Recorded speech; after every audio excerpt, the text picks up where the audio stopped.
Eklavya stayed low in the grass. Before him, his father, the hunter, moved quietly. He held a bow and arrow. Then he saw it. A few meters in front there was a rabbit. It was drinking water. Eklavya's father put an arrow in the bow. Eklavya took a deep breath. He tried not to move, but it was hard. He moved, and the grass made a sound. The rabbit turned and saw the hunter. It ran away. Eklavya's father shot the arrow, but it did not hit the rabbit. The hunter turned around. He looked very angry. Eklavya! I know you are there. Come out. Eklavya walked out. He felt bad.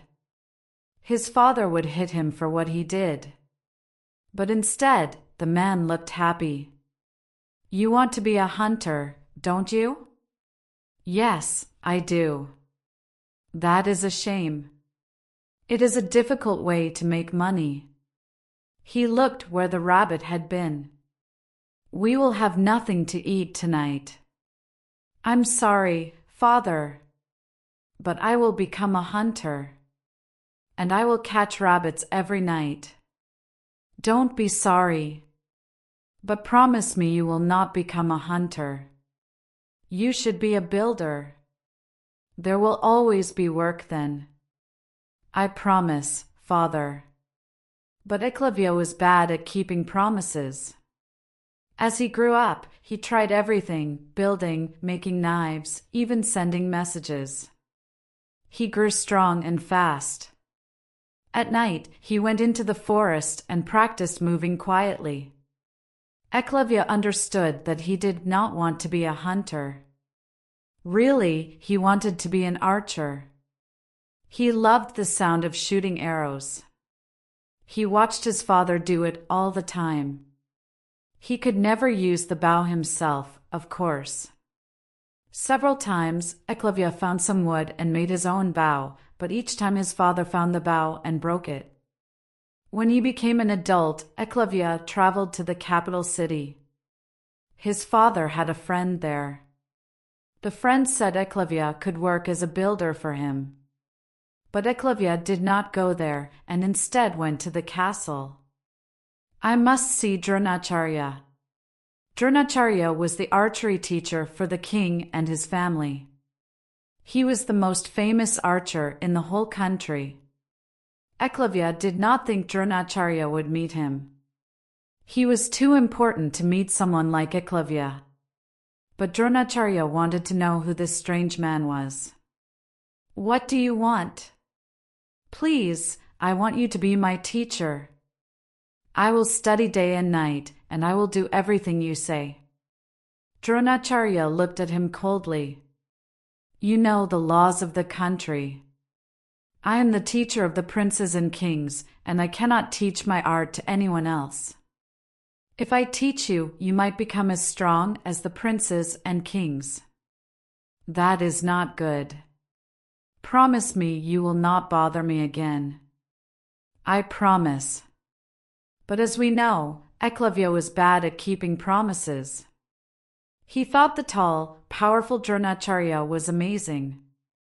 In his heart, he had already decided that Dronacharya was his teacher. He picked up the dirt that Dronacharya had stood on, and from the dirt he made a small statue of Dronacharya. You will be my teacher, he said. Eklavya went and worked as a builder. He saved money and bought a bow and arrow. Every afternoon he went and stood by the castle walls. In the garden of the castle, Dronacharya taught the princes archery. Eklavya could hear his words over the wall. He shot arrows into a tree and took Dronacharya's advice. The advice was for the princes, so it was difficult. In the daytime, Eklavya grew strong at his job, and at night he went into the forest and hunted small animals. Every night, before going to sleep, he prayed to the statue of Dronacharya. Eklavya became better and better at archery. When he was in the forest at night, he could hear an animal move behind him and shoot an arrow into its heart. People began to talk about the strange man who was so good with a bow and arrow. Still, he did not become rich or famous because he had no teacher. Some people said that Eklavya was even better than the princes and kings at archery. Prince Arjuna heard this and decided to go and find the man. He had heard that he practiced in the forest at night, so he went there to find Eklavya. "You are very good at archery." Eklavya saw that it was the prince and jumped. "Your Majesty." Arjuna smiled. "Do not worry. I am not here to hurt you. I want to see how much you have learned. Let us have a competition." Arjuna was sure that he was a better archer. His teacher was Dronacharya. But when they started shooting arrows, Eklavya was much better. Arjuna got angry and he couldn't hit a lot of the targets. Eklavya hit everyone easily. "Who taught you?" shouted Arjuna. "My teacher is Dronacharya."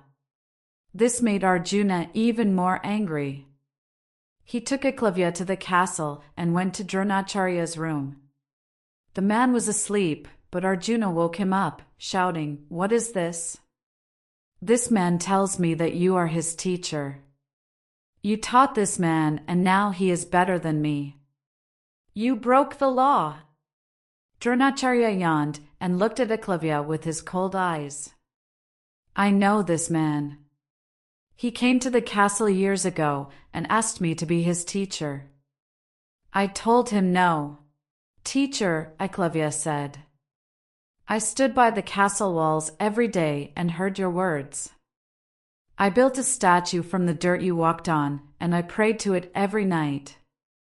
You are my teacher, even though you did not know. Please don't be angry."